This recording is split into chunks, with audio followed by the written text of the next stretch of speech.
My students, तो पीछे हमने बिल्डिंग के सेक्शन के अंदर किया था parts of the building. The lower part, two parts of the building, one is below the soil and other is above the soil. One is underground and second is upper structure, super structure.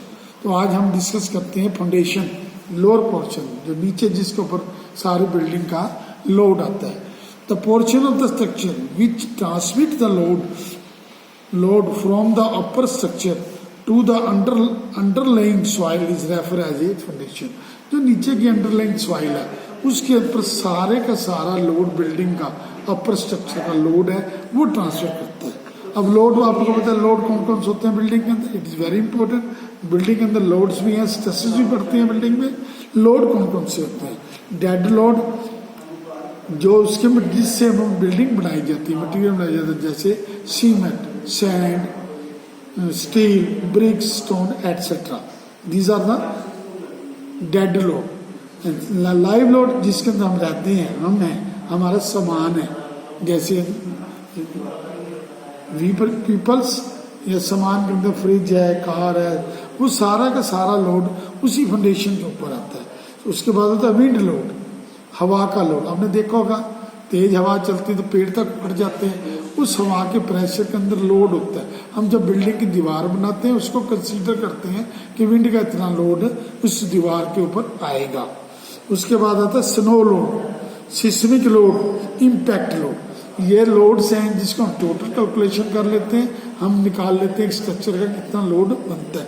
उसकी stresses होती हैं, axial stresses हैं, tensile है, compressive है, share है, bending है, bearing stresses है, torsion stresses हैं। ये सारी चीजें कैलकुलेट करके हम फाउंडेशन का डिजाइन करते हैं। फाउंडेशन की पर्पसेस क्या है बिल्डिंग के अंदर? पर्पसेस ऑफ फाउंडेशन, फाउंडेशन बनाने का पर्पस क्या है? Load uniform transfer with in the safe bearing capacity of the soil, prevent uneven settlement, provides a level surface for various building operation, increase the stability of structures by taking the structure deep into the subsoil, prevent lateral movement of the supporting material. The knowledge of soil is essential. अब soil की knowledge भी चाहिए जिसके ऊपर building ने rest करना है, उसकी कितनी बेयरिंग कैपेसिटी है,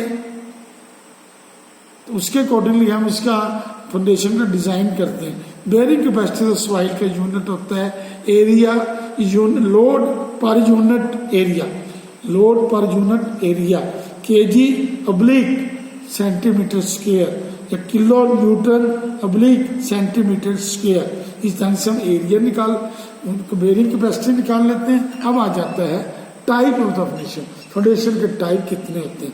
there are two types of the foundation, shallow foundation and deep foundation. Shallow foundation के आगे टाइप हैं,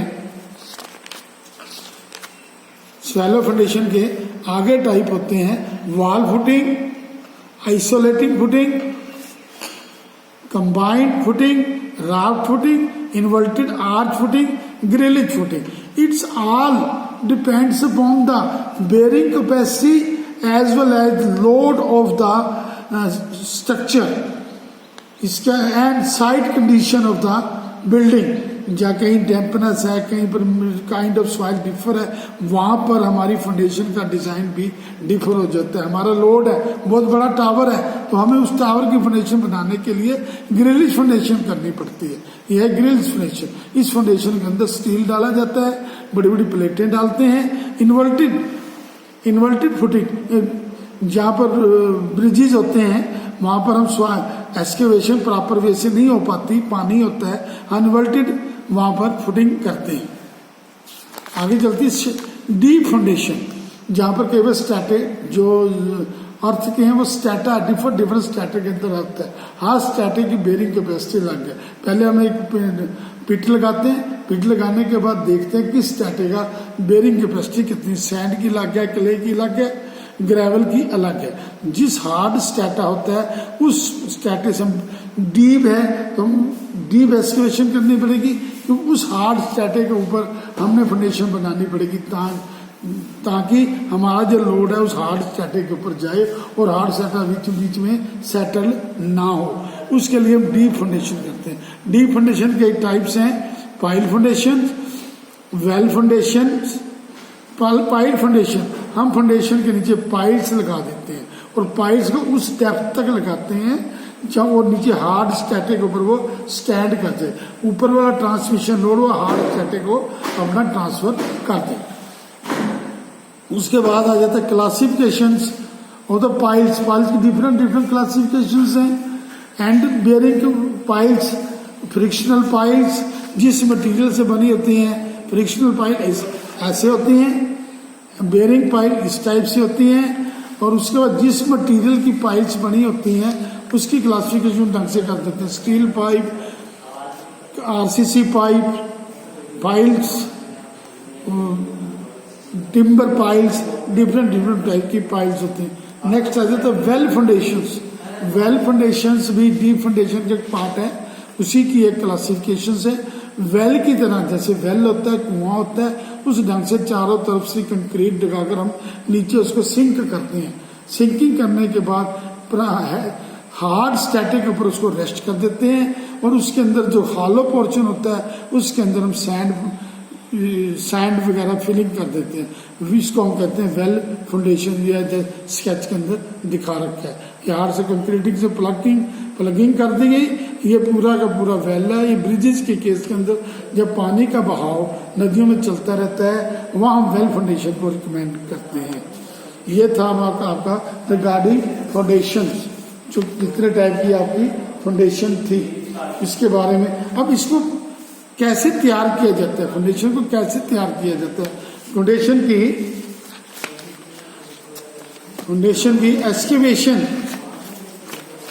की एस्केवेशन कैसे की जाती है, ये हमारा नेक्स्ट टॉपिक है। एस्केवेशन फाउंडेशन की कैसे करते हैं हम लोग। फाउंडेशन की एक्सकेवेशन करने के लिए जो ट्रेंच तैयार की जाती है उसकी हम ये फिक्र होती है, जो डीप होती है, गहरी होती है, तो हम इस ढंग से उसको शटरिंग करते हैं, उसकी वॉलिंग करते हैं, स्टड लगाते हैं, ब्रेसिंग लगाते हैं ताकि जो उसके साइड के एजेस हैं वो कोलैप्स ना करें, उस ट्रेंच के अंदर ना आए। इस ढंग से हम इसको एक्सकेवेट करते हैं और उसकी जो मिट्टी है हम उस ट्रेंच से दूर रखते हैं। आफ्टर कम्प्लीशन द फाउंडेशन हमने जो सरप्लस सॉइल जो सॉइल यूज करते हैं दोबारा रीफिलिंग के लिए, उसको सरप्लस सॉइल को हम लिफ्ट करते हैं। इस ढंग से हम इस अपनी फाउंडेशन को तैयार करते हैं। That's all. किसी भी स्टूडेंट को कोई प्रॉब्लम हो इस चैप्टर के अंदर मेरे को टेलीफोन द्वारा वो पता कर सकता है। पिंटू आप